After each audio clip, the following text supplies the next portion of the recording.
What do you think about the Laker team now? Do you follow the box scores of the games every day? Just the Lakers. You're kidding. That is really a compliment. I was pleased to see you smile at the top of our show, because once the game starts, you have a game face. You don't smile much out there. I don't think you have to do things for money anymore. Correct.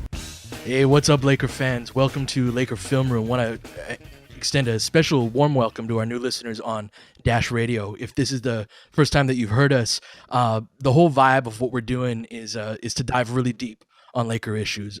I'm Pete from Laker Film Room. I do video breakdowns, and I've got a blog in which we kind of dig deep on all issues Laker related. And my partner in crime is Darius, who runs one of the oldest and most well-respected Laker blogs out there, Form Blue and Gold. So without further ado, what we're going to get into today are two guys who their playoffs are over for different reasons, and the implications on what it means for them to join the Lakers. So and that's going to be Paul George and Blake Griffin. So we're going to start with George. Darius, I'm going to kick it to you, and in a very general sense, what did you see from Paul George in these playoffs, and what direction do you think things are going as it relates to the Lakers? So, Paul George, he was amazing. So it's interesting to say, like, what did you see from Paul George? I guess the easy answer is everything. Yeah. And I guess some of that, like a lot of that is good, and if you listen to some of it may be a little bit bad. So let's get to some of the bad stuff first, because I don't want to gloss over that stuff necessarily. Is this idea that George is sort of ready to leave the Pacers has sort of, I think, put every one of his actions through a certain prism. And so when he comes out after game one and he says that he needs to take the last shot and he needs the ball back, even though he trusts his teammates to take that shot, that's viewed a certain way, right? As sort of maybe throwing a teammate under the bus. When he comes out after game two and he says that Lance Stevenson needs to show better body language and maybe be more of a leader because he's one of their better players, even though he was picked up off the scrap heap, just right. Like seemingly just a week earlier.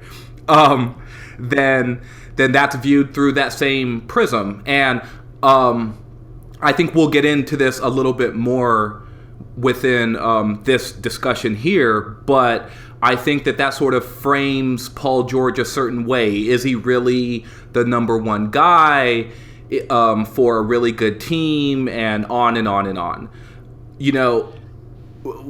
So we can get into that, right? But okay. I think that needs to be balanced against the fact that regardless of however you want to sort of frame those comments, they were coming on the backdrop of him just playing phenomenal basketball. Yeah, and I think that should always be the number one takeaway with a guy like him. He basically went blow for blow with LeBron for an entire series. No, man, he's been one of the best players in the playoffs, and he's a guy.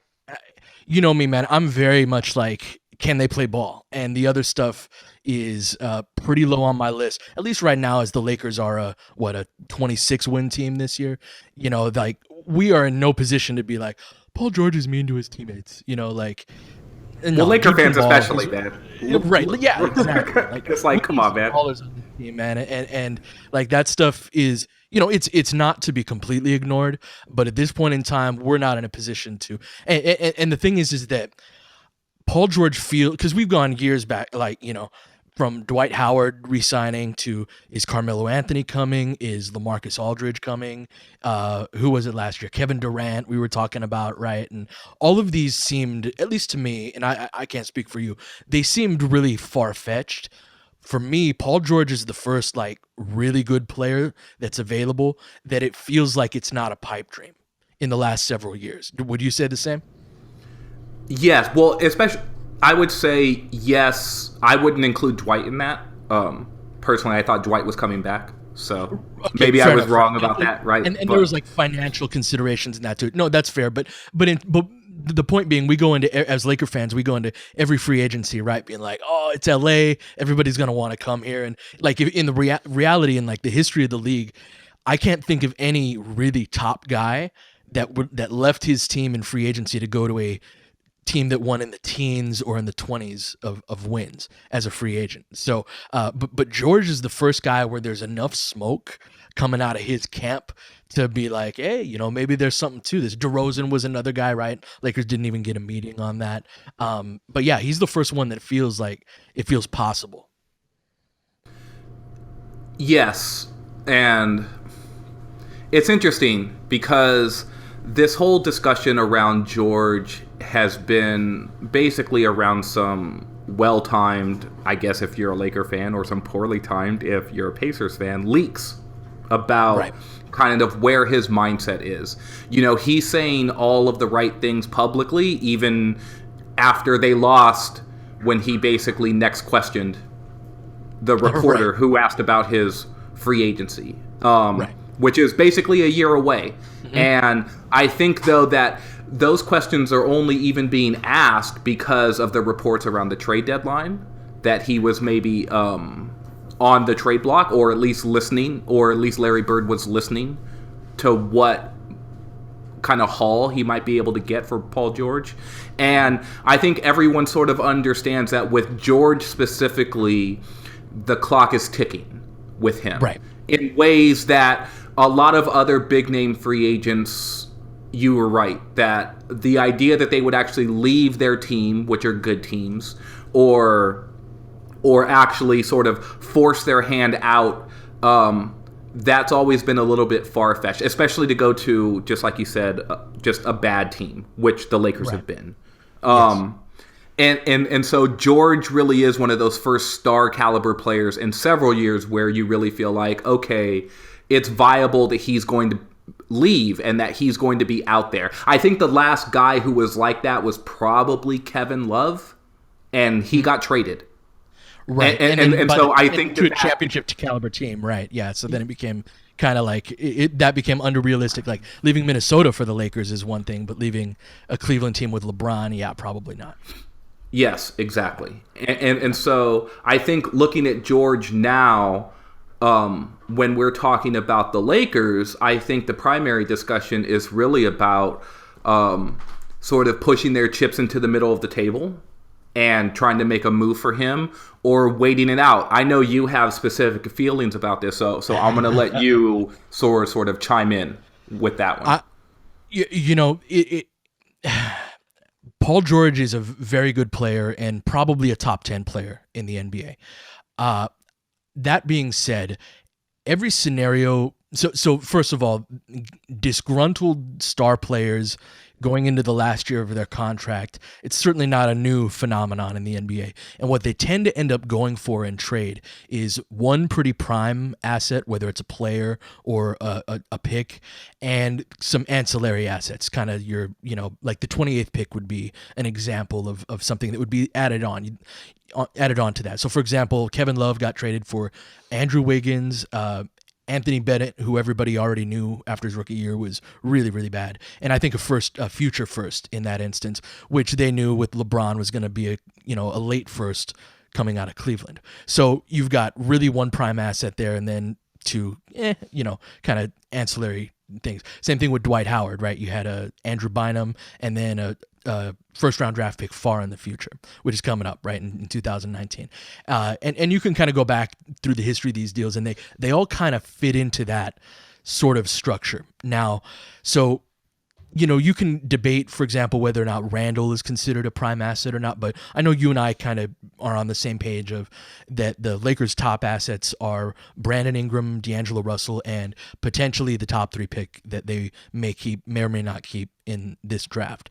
So I think that George's price tag is going to be one of those 3, and then one of the group of Larry Nance, 28th pick, possibly Zubats, although Pelinka made some comments that were, very strongly pro Zubats, those types of guys that are, and some mix of the rest of that. And this is where I'll send it to you for your thoughts, is I can't help but think whenever I go through a trade scenario of any combination of that is, okay, what next? Like, so what? Why do you do that deal now? I understand that securing Paul George, there's some value in that, but it's not like they're going to contend next year if they trade for Paul George. And really, what do we care about as Laker fans? You and I are old enough to have been alive for 10 Laker titles, man. Like, no other fan base can say that. That's what we care about ultimately, is not, do we have an all-star to represent the Lakers in the 2018 All-Star game? God, I could not care less about that, even though our owner might, and that's way more important than my opinion, right?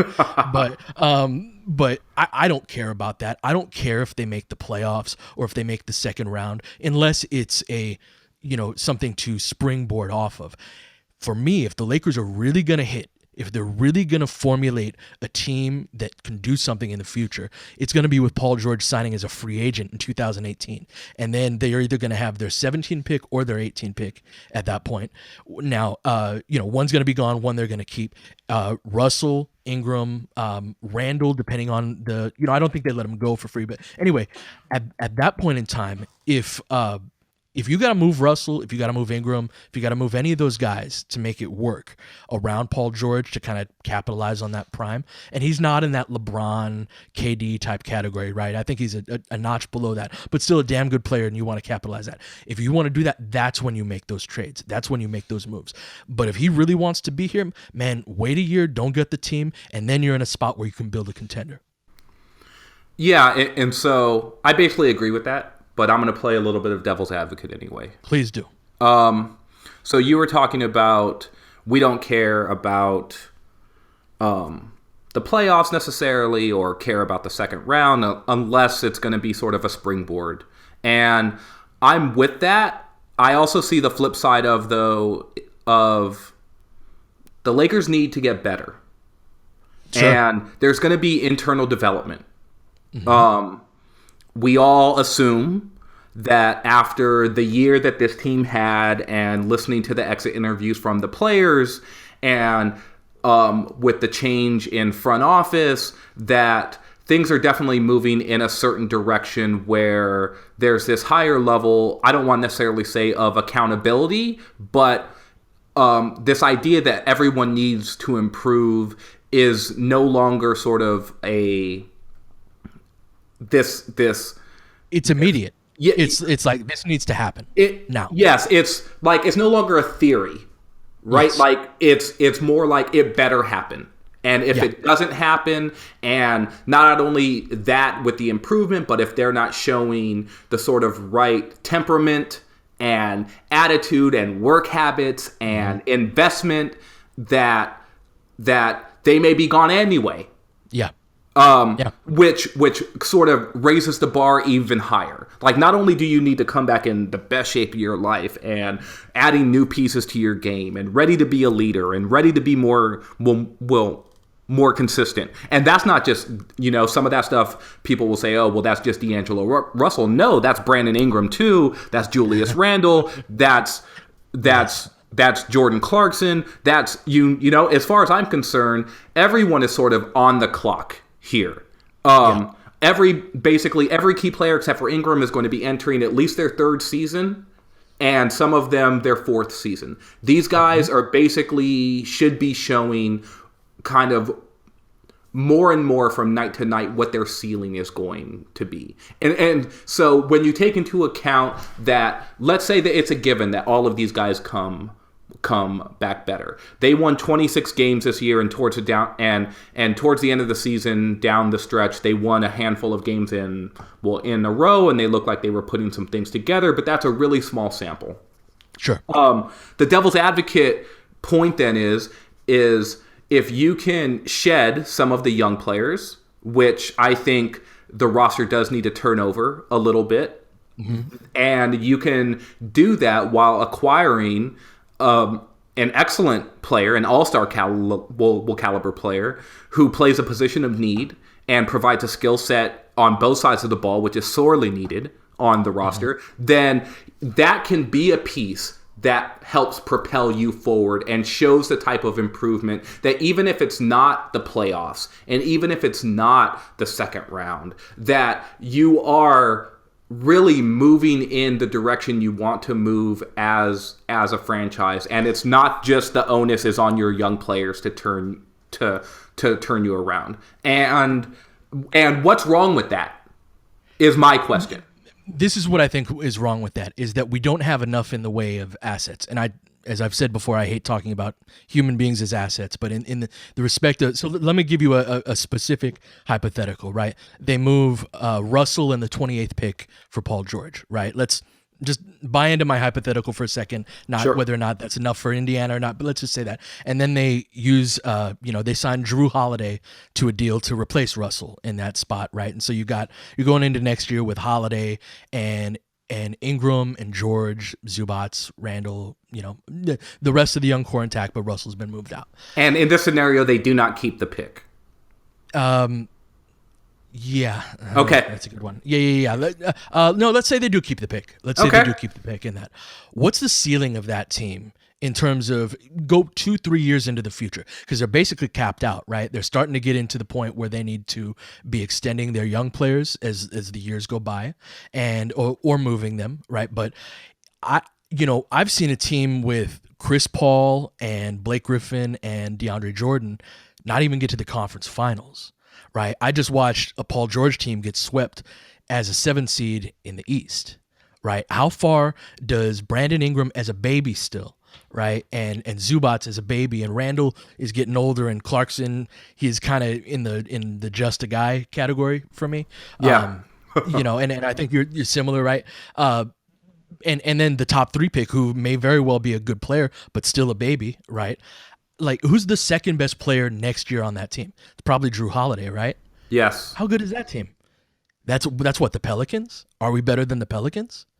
And then the year after that, I think it's fair to say that Paul George, is as great as he is probably in his prime. He's not going to get better, right? Sure. You're getting a very good player right now, but I don't think Drew Holiday is really getting much better anymore. So what's the ceiling for that team? And that's the why not, right? Just so that Brandon Ingram can turn 23, 24 years old when we're, knock on wood, when he's really good. And then that top 3 guy, say he's a Fultz or a Ball or Josh Jackson, is turning 21, 22 years old and just starting to get into that, as Paul George and Drew Holiday are getting into their 30s or late 20s, early 30s. How good is that team? I don't see a championship team. When I watch the Warriors play and I watch Cleveland and I remember our own championship teams, I just don't think it's good enough, and I think you need to add to this current talent rather than, we're not in the position to trade right now.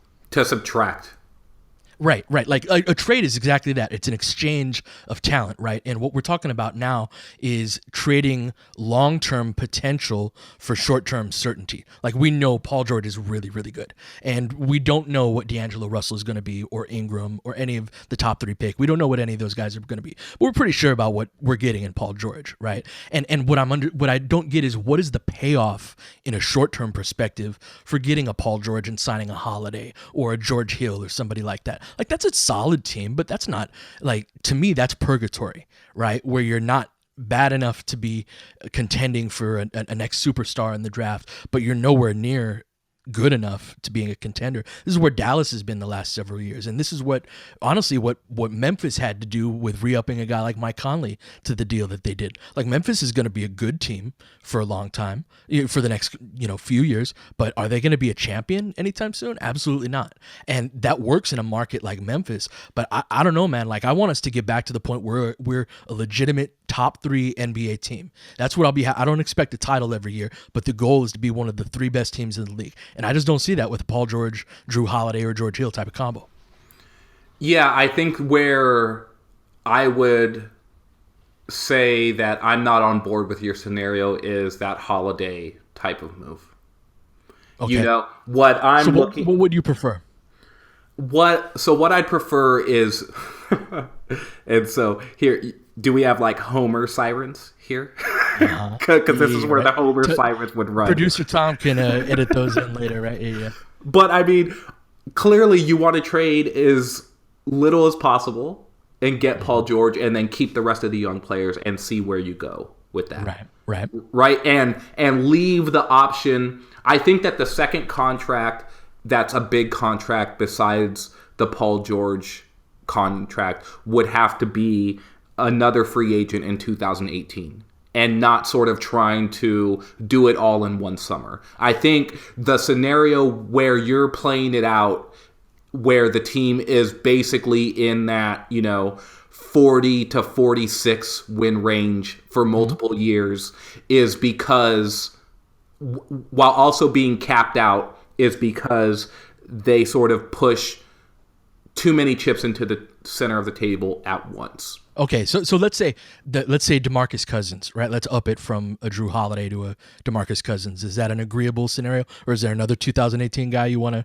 roll with the scenario? Because my point remains the same, regardless. Sure. So who do you want? Who do you want?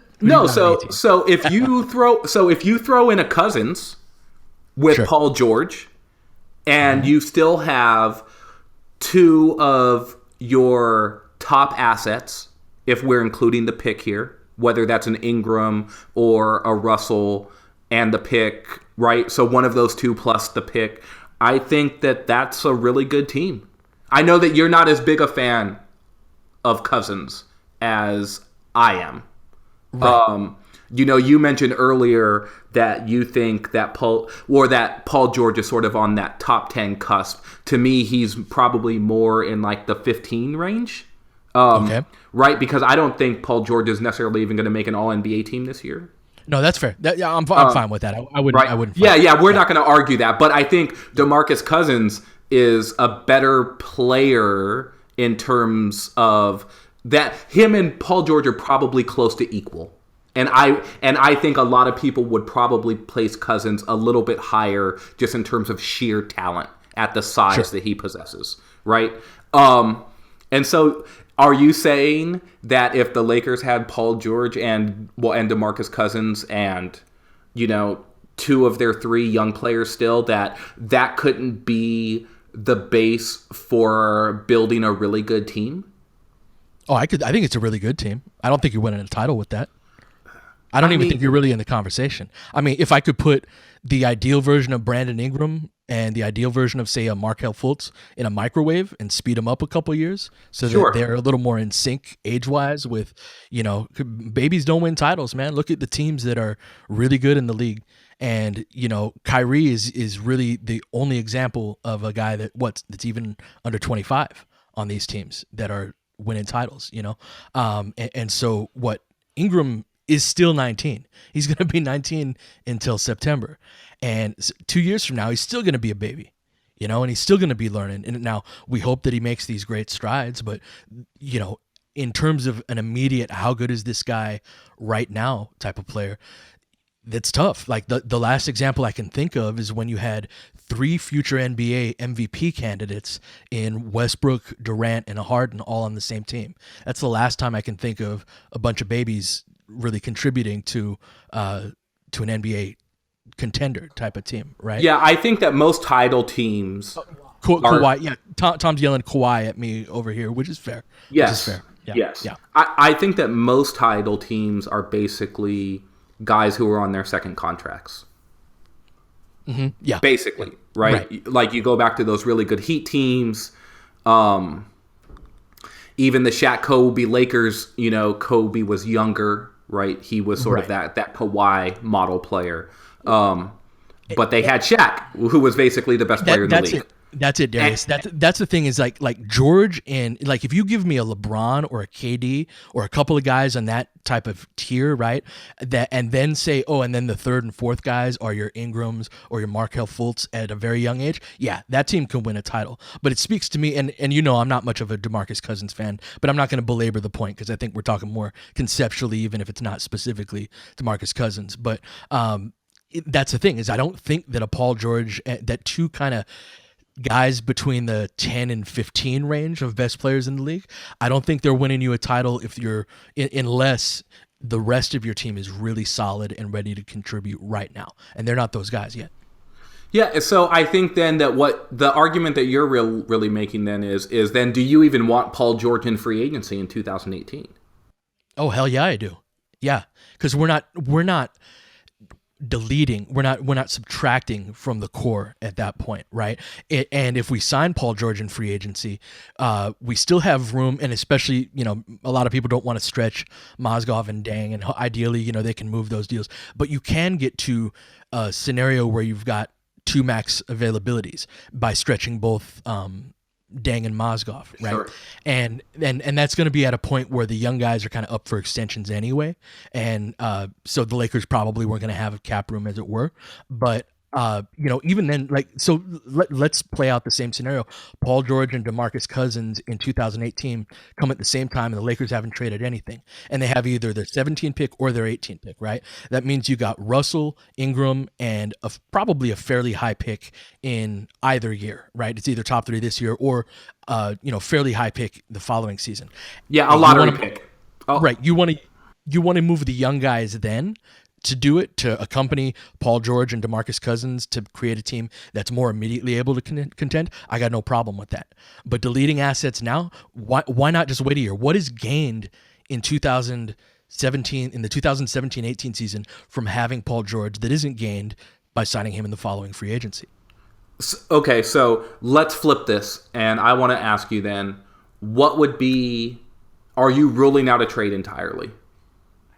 So what would be the least that you as the GM would surrender in a trade for Paul George that is actually even somewhat reasonable when you consider the sort of scare tactics that are sort of out there with George's camp, strongly hinting at an LA destination and how that may sort of, like I said, scare off potential suitors and drive down the price that folks are going to bid for Paul George. What would be the least that you would give up? That's reasonable. I'm not saying you're going to give up, Dang and number 28. Sure. Do you mean the least or the most? Like the most I'd be able to get rid of? Yeah, so the most that you would give, right? Right. Okay. Yes. So it would be, and I don't think it's a fair trade for Indiana, even considering the leverage situation. But most I'd be willing to do would be Randall, Clarkson, and they'd get to pick one out of the Nance 28th pick in Zubac's group.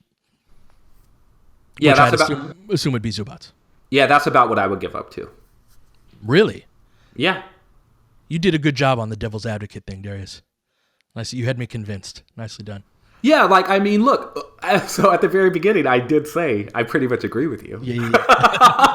No, well done, man. You had me convinced. I was talking with my hands and everything, it's when I'm into it. So yeah, well played, man. Yeah, because the last point on this is that, the Lakers are in a talent deficit. At least a mature talent deficit. In 3 years, we could be looking back and sort of laughing potentially at sort of like, oh man, can you remember when this team only won 26 games with these kids? The immediacy of fandom is and this is the thing about being a Laker fan, right? We have never gone through anything like this before. It's a long stretch, man. It is, and not just losing, but just like, this is what young players look like, right? We consider Russell and Ingram to be the top 2 talents on the team. They were the Lakers didn't have much in the way of decent veterans on this team this year, with the exception of Lou Williams, who was traded at the deadline. But second year Kevin Durant and rookie Russell Westbrook, that team won 23 games. And they didn't have much in the way of veteran guys either, right? But young players are not good at basketball. And it's so easy to look at a guy like Russell and this happens less with Ingram, and I think Ingram's kind of physical profile plays into this. It's easy to see what they are now and be like, okay, that's what they're going to be. But the reality is a guy like Russell was a 16, 5, and 4 guy in under 30 minutes per game on 52 true shooting percentage, which is below average, but it's not terrible. He was a slightly below average starting point guard in the NBA and was 20 years old for most of the season. That's his floor as a player, is that type of guy, right? Yes. What's he going to be at 25, right? And I don't want to belabor this point. That I can rant and rave about this, but it's the immediacy of fandom in this. I absolutely think that we're gonna that we can look back on this time and be like, hey, we're Not a bad team. So before we move on to Blake Griffin, do you have any closing thoughts on George, my man?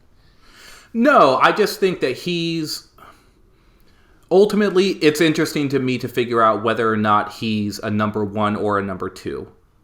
You and I have talked about this a ton, just in various conversations about the proper slotting of players and how you really build a really good team is by having a clear dominant number one guy. Right. And then slotting a guy who was probably a number one on a mid-tier team and turning him into a number two. Yeah. Pau Gasol, right? Pau Gasol's the perfect example. And then that sort of dominoes down your roster, where a guy like Lamar Odom or Andrew Bynum, those are guys who could easily be ones or twos on middling teams. And then you slot them into slots 3 or 3A or 4, and suddenly your team is a juggernaut team. Right. And so it's interesting to me, this whole conversation about George, because George is a fantastic player. But I'm interested. I'd love to see George play on a team where he's not the best player. Yeah, and I think that's what it comes down to. Tom just handed me a Post-it note that I think hit it on the head, is that number one guys in the NBA are like quarterbacks in the NFL, right? Like number one quarterbacks. There aren't 30 of them, right? Like there are 30 franchises, but there are not 30 franchise players. And to me, I can envision a scenario in which George is the best player on a title team, but I think you have to have a really good team like 1 through 8 to be able to pull that off. Yeah, you're looking at the 2004 Pistons, basically. Right. And those teams are kind of anomalous, right? They don't happen very often.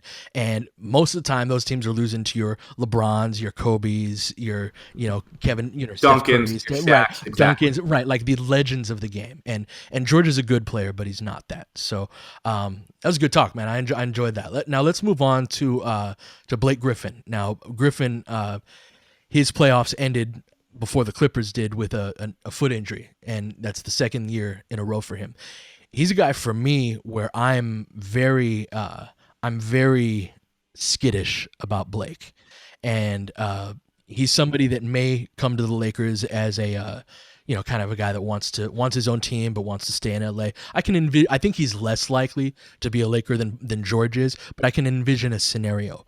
My question is do we want him? Do we want to spend presumably a max contract on Blake Griffin, and all that entails? I've gone back and forth on that a fair amount. Griffin's an interesting guy because he's no longer the guy who dunks on everyone.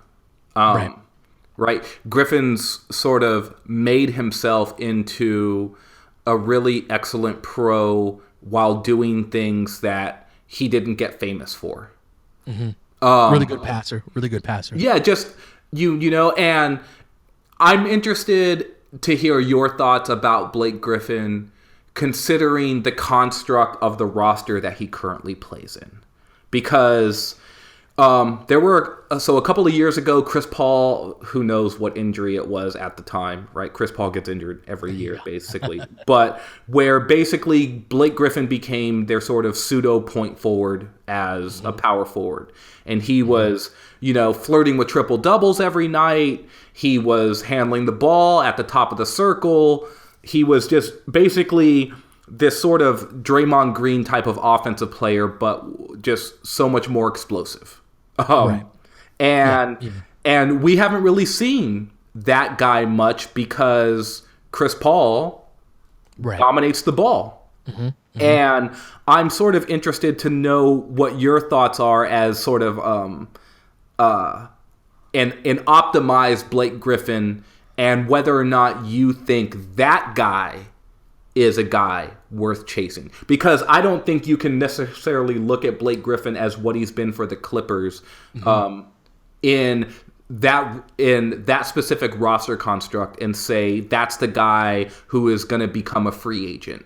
And I think that's the thing that a lot of GMs are going to be looking at is once we sort of get him out of that environment where he's clearly the second fiddle and doesn't have the ball in his hands as much and plays in a very sort of traditional offense that Doc Rivers likes to run for the Clippers, right? Like a lot of screen and roll, but then also a lot of like pin downs and weak side action to sort of free up JJ Redick and all of this other stuff, right? Yeah. Their sort of offense is very traditional, and I'm wondering how you think his skill set then translates to a team like the Lakers where they do not play that style of basketball. That's right. And now the value of a guy like Blake is similar to that Draymond spot, right? Where you've got a guy who can short roll and, be devastating out of those 4-on-3 scenarios. Having a guy like Blake basically means that when you're running pick and roll, your guard isn't going to get trapped, because if you get the ball to Blake in the short roll, like, you are going to get a great shot every time, and he's a threat to be able to score out of that. He's also, as I interjected, he's a very good passer, and a lot of the Laker actions that they run, things like delays, right, where they'll bring the ball up on the wing and then pass the ball up top to the trailing big, which would be Blake, and then they'll set a down screen for the guy in the corner, and then both guys will react off of that. This is something the Lakers do, that Golden State does really effectively, and then Blake's job would be to read which guy is coming off open of those two, and that's something that he would be really good at. The thing is that for one, I don't think we could have Randall and Griffin play together. And I think that Randall is started to make progress, especially at the end of the year, in making those reads and shows potential as being, I think Randall's already a top 3, top 5 passing power forward in the NBA. I think the guys ahead of him are Blake and Draymond at this point. And considering Randall's age, it's not out of the realm of possibility for him to end up being the best at that, relative to his size. It's hard for me to advocate for Blake when I feel like one of his best attributes in this style of offense is something that they already have on a cheaper and younger player. And then this is really simplistic and reductive, but the Clippers for a long time play better without Blake on the court.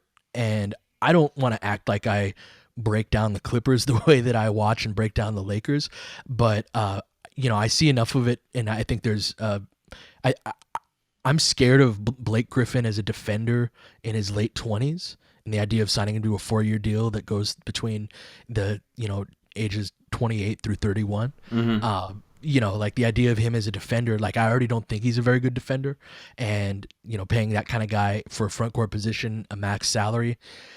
And then he's not, he's capable of every once in a while knocking down a 3, but it's not really, a big part of his game.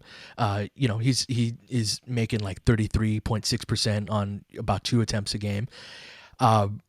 There's too much in the way of holes, and the benefits of Blake, I don't think they add enough to the existing skill set of the Lakers. And then that's before you even get into the injuries, dude, right? He's missed 2 straight postseasons. He's broken down. He's played the last 3 years, 67, 36, and 61 games, or 35. Damn, I'm going blind for making these videos.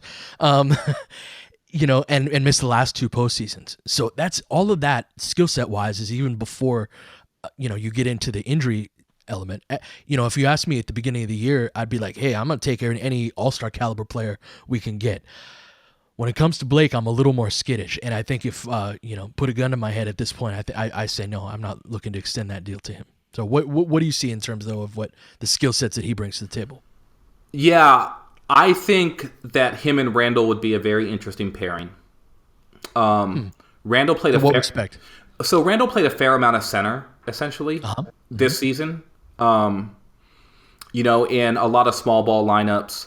And I think that, so 2 of the things that you and I have discussed about sort of player attributes that we want the Lakers to pursue during the offseason are sort of shooters and passers. Mm-hmm. I think that when you have defenders too. Yeah, that's the third. That's the third part. But so just like all of basketball, right? We just need better players. Yes, but I think that you talk about passing big men, and you're sort of talking about the replication of skill sets between Randall and Blake. I like the idea of having two big men who pass that well. I like the idea of two guys who can handle on the short roll and both finish in traffic or get to the front of the rim and finish or make the right read pass to shooters who were stretching to both corners. I like having the idea of having two guys who can both rim run, which Blake is a very good rim runner.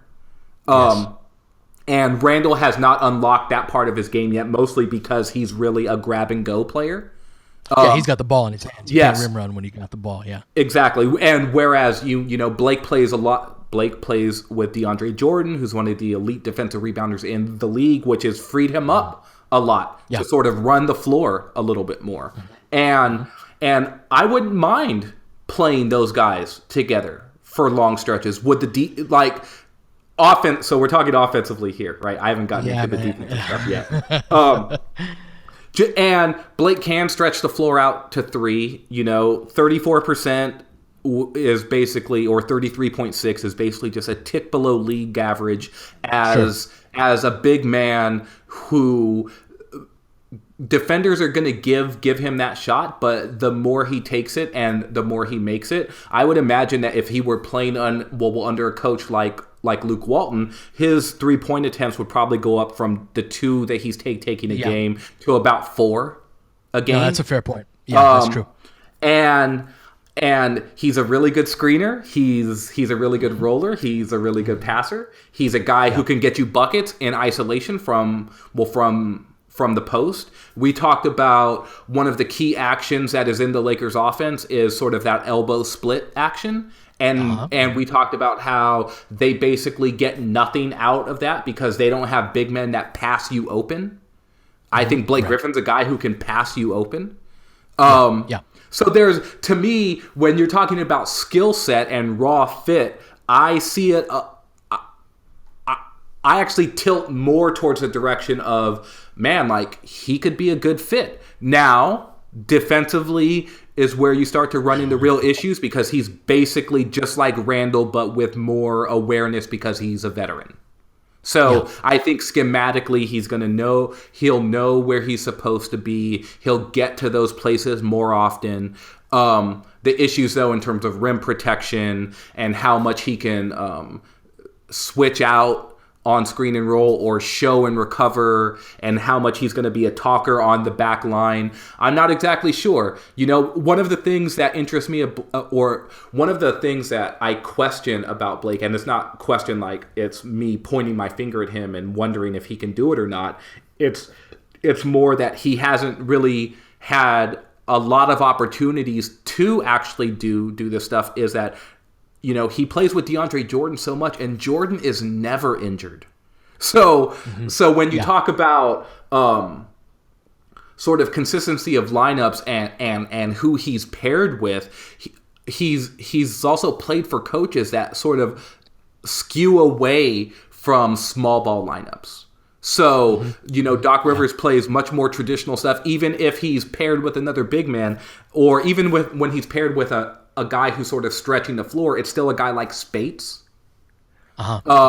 who is still sort of a traditional big defensively and isn't going to be out on the floor guarding guys like, more sort of stretchy power forward types. Right. He doesn't have like the switchiness defensively that Randall potentially could. No, he's going to be a guy who basically slides in on the backside and takes charges. Yes, that's what Mo does. Yes. So this is why Blake is interesting to me. It's more of, even though he's a veteran and he is 28 years old, I'm interested in seeing what kind of player he is off of the Clippers, and I'm wondering if that is worth a gamble. And I don't have a good answer to that. I honestly don't. Even for the Lakers, when you're talking about, there was a point in time where I think it's that beggars can't be choosers mentality. where these guys are all sort of star players, the guys that we're discussing now, and why not take a flyer on one of those guys when you're so talent devoid, especially when we're talking about not giving up assets for Paul George. You're not giving up assets for Blake Griffin. He's an unrestricted free agent. Yeah. So to me, those are arguments that sort of skew in his favor a little bit. What detracts is the defensive stuff and, of course, the injuries. I'm not going to go over the injury stuff again because I think you did a fairly good job of calling it what it is with that. He's to the point now where I think it's fair to say that he's injury prone for whatever reason. Although I will say that 61 games this year, right? 35 games the year before that, when he broke his hand doing something stupid. So yes. So that's not, he wasn't in the game and hurt his knee or something like that. And then the season before that's not that, gonna get better though, Darius. That's not going to get better, man. Like we've seen enough b-ball to where like 67, 35, 61. Like I know I did something stupid, but like these are all in the 60s. Like I don't know, man. It's a lot of money vis-a-vis the risk that you're taking to take that on. So I think it's difficult to undersell that risk because he's getting a max contract from somebody. And I'm curious to see Blake, what he's going to be without Chris Paul, but that can be somewhere other than the Lakers that I can enjoy from afar. So I understand what you're saying about the offensive end, for example, and the passing ability that they have together. I think you got two of the best passing bigs in the game, but on the defensive end, it can't work. And if it worked on the defensive end and was the injury concern, even with the injury concern, you'd be sort of like leaning that way, wouldn't you? Yeah, I could do that. Yeah, I could go with that. He's an all-star caliber player. I get it, but I have a hard time we have this idea, right? Randall getting the rebound and Blake running on the wing and filling a wing, right? And they're this devastating team in transition. And you've got offensively, you've got these two bigs who can pass, a la like Andrew Bogut and Draymond Green, what they were able to do as passers. But it's hard to run when you're taking the ball out of the net, man.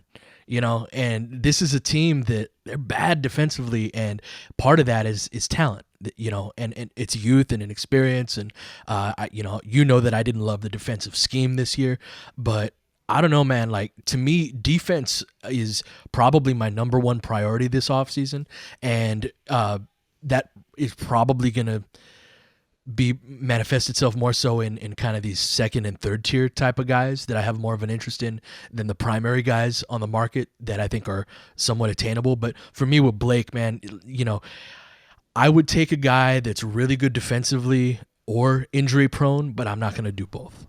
That has deficiencies in both. Well, it's interesting, especially as a backline guy. Right. Yeah. You know me, man. 4s and 5s, you got to play D. Like it's as simple as that. You can occasionally get away with a Kevin Love, even though I thought last year they were, better when he was out of the lineup in the postseason. And I think that series against the Warriors turned when he got hurt and they put Jefferson in.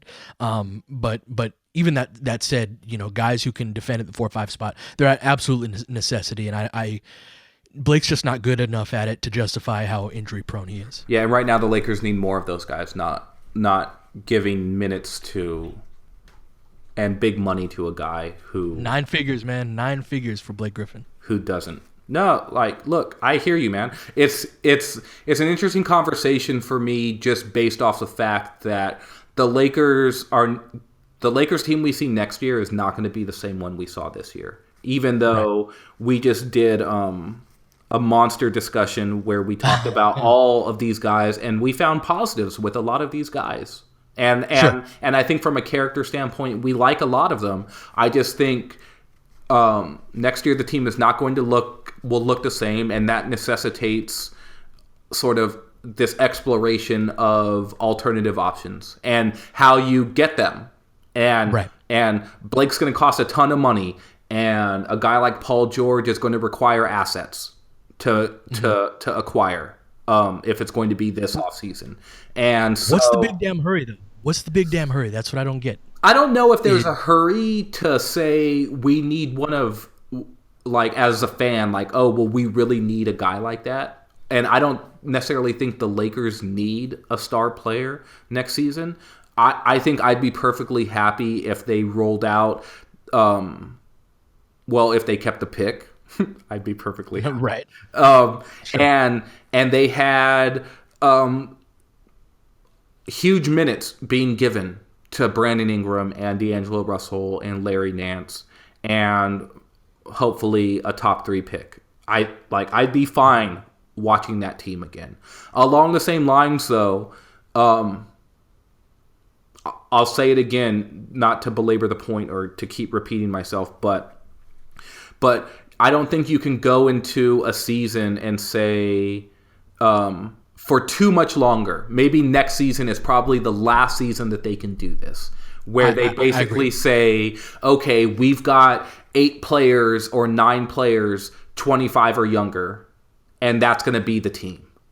Because you just said at the very beginning of this discussion, young guys don't win you games in the NBA. Right. And I think that it is important to start to win some games. Now, you do that either by however you determine that that's going to happen, they've got to start to show some progress. And on top of that, we haven't really discussed this within the context of our talk, but the Lakers really only have a couple of years to actually spend money before you hinted at this, but before all of these young players are up for contract extensions. Right. And even within that, there are cap holds and stuff, they're less friendly than they were under the previous collective bargaining agreement, but it's still something that it's not as bad, right? Those guys going up for extension. And even then, that second contract is not as punitive as that third one, right? Where guys hit unrestricted free agency for the first time after their 7th season normally, right? Yeah, but it's going to be really interesting to sort of see where the team is after 2018, and Randall's a restricted free agent. Right. No, and then you got to gauge how much value he has at that point. For me, in a very big picture sense, I think the Lakers would be wise to save their first big moves for the 2018 offseason, so after next season, and then to cap it off in 2020, where as of right now, you've got Clarkson, Mozgov, and Deng coming off of the books. And even in the context of the young guys being up for extensions, even then, that's a significant amount of money. And I think that's going to be the point where I think 2020 is the first potential year where the Lakers can contend. So the 2020-2021 season. So to me, that should be the game plan, that we got to kind of wait it out one more year and team build over the course of this summer, as opposed to, giving up assets. Start Paul to cash, George, or signing start to cash in. Yes. So like, I would love to sign a guy like Gordon Hayward, right? That, like, if you told me, we could get Gordon Hayward, hey, let's do it this offseason. The guys that are available to me are either flawed or they're going to cost us a lot in the way of assets that aren't worth it. So for me, I want the Lakers to, on the top end especially, mostly sit this offseason out. And I'm not sure if that's going to align with what Magic and Pelinka want to do, but I think that's the wisest course of action, even though it might be painful next year. I think that sets us up best for the future. Yeah, and how much of that is also, look how good the Warriors are, and sort of LeBron is still showing peak tendencies. Right. Sure. That's part of it. But I don't think that I have a hard time envisioning any scenario in the next 2-3 years where the Lakers are contending for an NBA title. And that's not just a function of how good the Warriors are or how good LeBron and the Cavs are. It's just a reality of where the Lakers are. So with all of that being said, that's a good time for us to talk a little bit about the NBA playoffs. We rarely do this, right? Talk general NBA, but I'm curious, man, what are some of your impressions from this first round? Well, so the series is sort of tilted back to being normal series. If you would have asked me this a few days ago when the Bulls were up 2-0 on Boston before Rondo broke his thumb, and sort of before the Jazz are up 3-2 now. Is that what that is? Or is 2-2? It's 2-2 now. And before Blake broke his toe or sprained his toe or whatever happened with him. So I wrote at my site this idea of the best player theory, which is not, is nothing groundbreaking here. Typically, when you have the best player, you've got the edge in a series, or you can at least leverage that in a way which gives you a major advantage. That doesn't mean that you're going to win every single time. Historically, we've seen plenty of times where the better player just loses to a better team. But the playoffs, man, like, can I say that I was hoping for a little bit more in some of these series? It does seem like one of the less exciting first round. The first round's always my favorite round. That and the finals are my two favorite rounds. And it's a little less exciting this year than who knew that like Rajon Rondo would be a critical, like, those freaking Boston Pukes, man. They're so lucky. Like, Chicago had them in that series. Like, just watching it was mentally, like they had them on the ropes. They had them mentally. Yes. You go into it, but the way that Chicago runs is as flawed as he can be and as kind of mercurial as he can be. Rondo is the only guy on that team that can get them into their sets consistently. Like, I really don't like Jerry Grant, and a guy like Isaiah Cannon that's not the type of player that he is. He's a scorer. He's like a 12th player too, man. Right, exactly. Yeah, Michael Carter Williams, like those guys are not guys that are going to get you into your sets, and and Isaiah's smoking all of them, and they're so freaking lucky. I hate those guys, man. Like, I'm so looking forward to them getting stomped in either the second round or the conference finals, because that's not a good enough team. And I think they're more in purgatory than people realize. But Tom is. And I got a couple people I care about that love them, some Giannis. So what are your thoughts on the Milwaukee Toronto series, which kind of took a big turn the night that we're recording this, with Toronto with a pretty big convincing win? Do you think like Toronto's turned the corner in that series, or does Milwaukee still have a shot there? I think Milwaukee has a shot to sort of extend this a little bit longer. So... Is Giannis the best player in that series? He is. Okay. Yes, he is. I agree. And maybe not by a little bit. Yeah. That's a bad dude. Yeah, mainly too just because of his defensive potential as well. It's both, right? Like, he's nuts. I think that we can talk about sort of the exploits of Lowry and DeRozan, and we've had this conversation plenty as well, that just they can, in an offense that is not this sort of beautiful game offense, they are real fulcrums to a really elite offense that the Raptors ran this season. Mm-hmm. I think people would be surprised when they look at the offensive ratings and find out that they're, one of the top 2 or 3 offenses basically the entire season.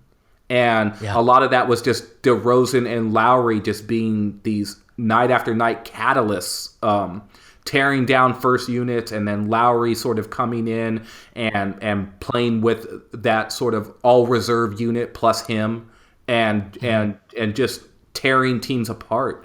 I got to give a shout out though to my guy Norman Powell, who made an appearance this most recent game, and he sure did, and it just sort of showed some grit and some tenacity in terms of attacking the basket and getting after it defensively.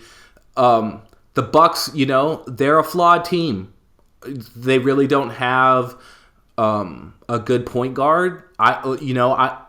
I'm a fan of Malcolm Brogdon, but he's a second round pick, and and he's older as well. So I think that he's a guy who he's going to improve as he gets more experience in the NBA. But he's never going to threaten to make an All-Star team. And there's really no one else on their roster besides, Jabari Parker, who's out injured, who would even threaten to make an All-Star team. As much as I love guys like Chris Middleton and I'm a big Middleton fan myself. Yeah, they've got a lot of nice guys that surround like this really monstrous player in Giannis. So. Yeah, they could really use just another like dynamic ball handler.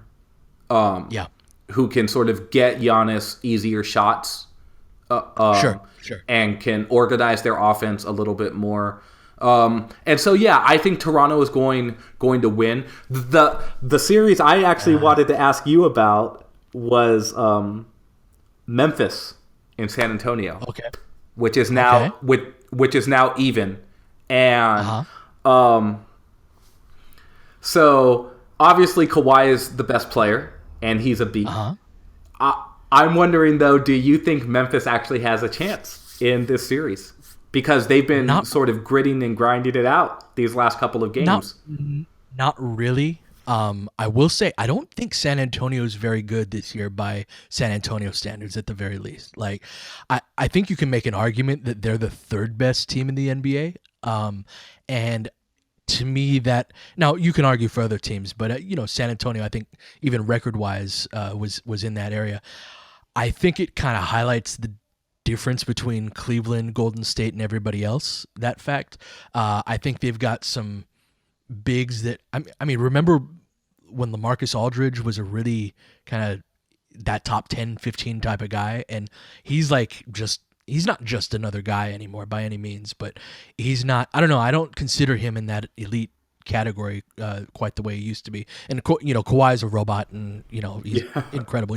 He's probably my favorite non-Laker in the NBA is Kawhi, and not for his personality. It's funny because I actually tend to gravitate more toward a Westbrook type of guy. Like, it's kind of these SOB types that have that just don't care about what anybody thinks. And Kawhi is really opposite of the personality type that I tend to like. But he's just gotten so much better, and he's a guy that I think that even kids and young players is a great guy to emulate, right? Like, and it's an example of if you work not just hard but intelligently.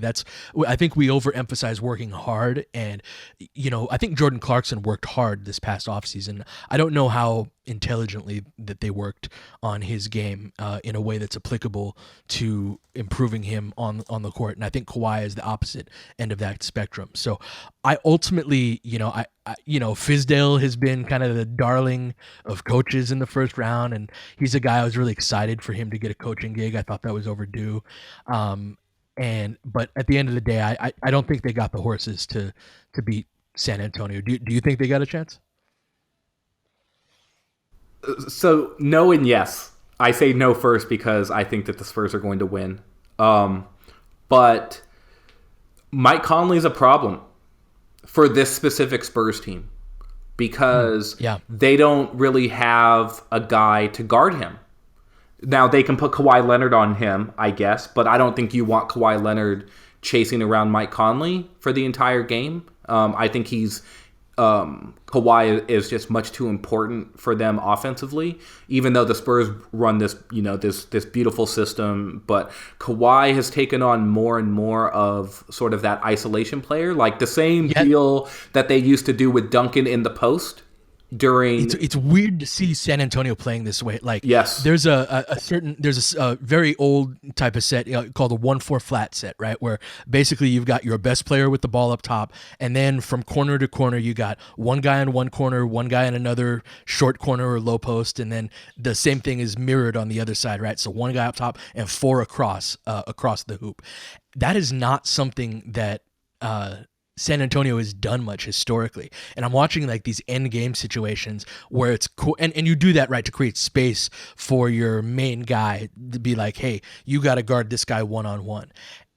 The Spurs don't do that. Even with Tony Parker and Ginobili, they rarely did stuff like that. And it's just a trip to see that transition of them having kind of this elite ISO guy and Kawhi that's able to do that. It's just it's so foreign to me as a guy that can kind of recognize the sets that they're running. Like, damn, they're in 1-4 flat like 3 plays in a row, and Kawhi's scoring off of it. Yeah, no, that's why I was saying that it sort of reminds me of the way that they used Duncan when he was really at his peak, where they dump the ball into the post, and then basically they clear a side, Yep. And they tell him to go to work and go get a basket, and if the double team came, then just make the pass that's in front of you, because those are the easy passes to make when you've cleared everyone out and the double can really only come from one direction. Right.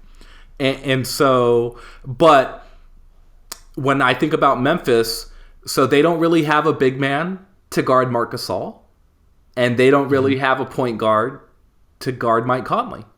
And you think they put Kawhi on him? I think that they'll do that for stretches, especially in close games late. Yeah, I think they'll put Kawhi on him. But, so Kawhi was fantastic in Game 4, and the Grizzlies still won because Conley was just as good, if not better. Yeah.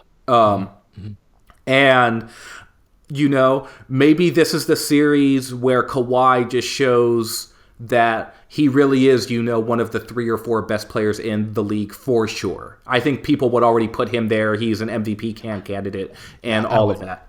But I think that players make their name like that mostly because of what they do on offense. And maybe this is the series where he's like, I can get 35 again, and then I'll get it again, and then I'll get it again, and then we'll win because I'm getting those buckets. It'll be interesting to me, though, to see whether or not Memphis can sort of keep the pace where it's been and then ride out these possessions with Conley and Gasol making plays. And to me, those are positions where San Antonio has trouble guarding, and those just happen to be the positions where Memphis's best players reside. No, it's a strong argument. And I do think that Memphis has a chance, albeit I don't know. I'd handicap it maybe around 20% of winning this series. So, speaking of MVP candidates, got Westbrook versus Harden with OKC taking Houston taking a commanding 3-1 lead after winning in OKC. The end of Game 4, I don't know if you caught it. It is some of the worst clock management I've ever seen from two teams. It was so brutal. And that being said, what are your thoughts on Westbrook in this series? We've seen a little bit now. Obviously, the numbers are always gaudy, but he's had a couple of interesting fourth quarter performances. Especially, he went 4 for 18 and getting up 18 shots in a quarter is insane. But he did that in Game 2. Yes, that was Game 2. And there's this. I don't know. I don't love the narrative. Now, first off, I love Russell Westbrook. It's not necessarily rational. I dig guys like that. He's from the old neighborhood I used to coach in. His mom, he worked in the office of one of the schools that I coached at, and he's just like I love his personality. He is the spiritual heir apparent to Kobe Bryant from the don't give a crap standpoint, and just like I will shoot the ball 50 times if I feel like it. And there's just so much about his game and mentality that I love. That said, I don't love the narrative about his teammates and the idea that like he doesn't have enough talent around him. He spent 6 years with Kevin Durant next to him and a few with a young James Harden next to him. And part of, I think, what made OKC unappealing to a guy like Durant is probably playing with Russell Westbrook and the idea of that playing next to that mentality. So what's your take on Westbrook and then the series as a whole? I'm sorry, I'm kind of dominating this, but then the series as a whole, in terms of, does this settle anything about the MVP debate? Do you even have those two guys as the top two in the MVP, discussion? And obviously it's based on the regular season, but yeah, what are your general thoughts on all this? Yeah, I agree with you on the Westbrook teammate narrative point to a point. So I'm going to get to that in a second, because you're asking me specifically about Westbrook's play, and I think that he's been a little bit too undisciplined this series. Sure. I thought Game 3 was his most disciplined performance, and that was the game they won. Right. Where he attacked with purpose, and he attacked with his head up and not with his mind made up. And when Westbrook is sort of at his worst, which is still an excellent player, even when he's at his worst. He's amazing. Right? Yeah, he's amazing. But when he's at his worst, you can sort of tell that he's making up his mind a certain way. And you compared him to Kobe, and this is where I'm going to compare him to Kobe too. There were certainly times where Kobe had his mind made up and made his mind up in terms of, I'm okay settling for this long and that was, for this long jumper. And that was somewhere where Kobe's skill set and his advanced, almost unprecedented footwork and skills almost worked against him, because he could plausibly talk himself into any shot. Yes. Right.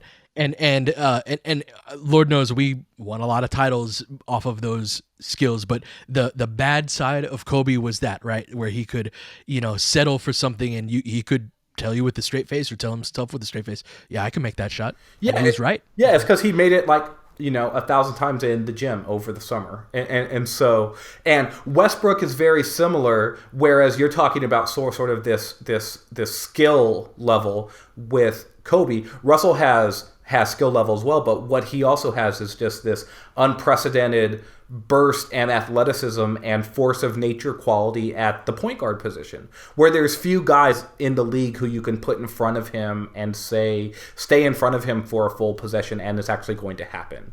And so Russ knows that if he's 20 feet from the basket or 25 feet from the basket, he can basically elevate over anyone to get off his jumper. He knows that once he gets even with a guy off of the dribble, that he can get all the way to the rim. And I think that this series especially, he has made up his mind a little bit too often that those were the things that he was going to do. I'm going to get to the rim and I'm going to shoot because I'm at the rim.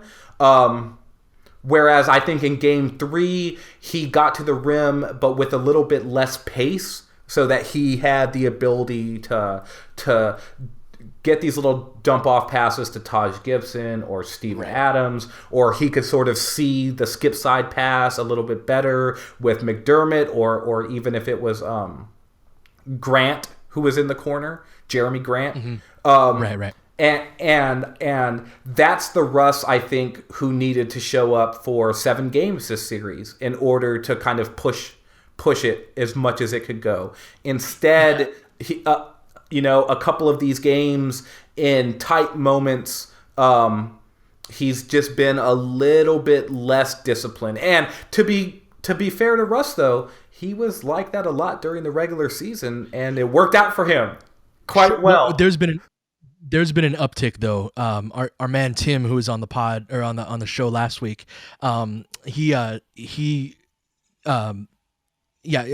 pointed out during the regular season he was at like 33 possessions used per game. Over the postseason, he's up to 41 and 41.3, and that is the most in. So this is all per the synergy data and whatnot.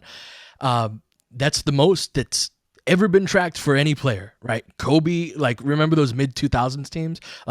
He is out. He's using way more possessions than a Kobe mid 2000s were. And I would imagine it's not even close. And is the efficiency that's dipped from about 0.94 points per possession to about 0.85, right? And that doesn't seem like much, but when you're using that many possessions, you're dropping the efficiency of the team by a good 4 or 5 points per game as a result of that. And I don't want to get too, into the data, because Russ is, a sun that everybody orbits around, and they're not here without it. But yeah, I think he's just kind of taken it too far in that direction. What do you think about Houston, man? What, are they legit? Do you think that they're a, possible outside threat to Golden State? Maybe far outside. Okay. They can score I agree with that. They can score the ball so well that I think that they're the one team out there who can basically and Cleveland as well, who can match Golden State bucket for bucket when I say they're, I mean like Houston, when they're at their best. When Golden State is at their best, I think that they're still a notch above, but Houston can rival them just because they have so many offensive players. I'm interested more from Houston's standpoint on what they're going to be defensively over the stretch of an entire game. I think that'd be a really fun series. I also think, part of it comes down to talent. and like they've got Harden and like Eric Gordon, Patrick Beverly, like those are good players. Yeah, but Lou Williams. I think at some point, yeah, Lou Williams, but like say that say Harden is one of the top 3 players in that series, take as a given, right? Steph and KD being the other 2. Like, if you were to rank the players from each team, like when does the next Houston Rocket show up? It's not ahead of Clay. It's not ahead of Draymond. Maybe after that. But I think that Golden State can say that they have 4 of the 5 best players on the court at any given time, and I think it's hard to lose a series when that's the case. Yeah, a lot of things. You can lose a game or 2 that way, but just like you said, like losing a series that way is going to be tough. Yeah. And I think that Houston, though, to me, they look like the second best team in the West. Probably, even better than San Antonio to me. Mm-hmm. Yeah. And so I am very much looking forward to those matchups. For sure. I even think that Houston San Antonio would be a very interesting series. That would be a great series. I think Kawhi versus Harden is going to be an excellent sort of matchup, and seeing which guy can eat the most against the other for sure is definitely worth our time. For sure. All right. Well, I think that's all the time we got for today. As always, I'm Pete from Laker Film Room. You can find me on Twitter at Laker Film Room, YouTube channel of the same name. Joined as always by my man Darius Soriano at Form Blue and Gold, and formblueandgold.com as well. And my man Tom producing the show at LFR Tommy. Thanks so much for listening, guys. We'll catch you next time.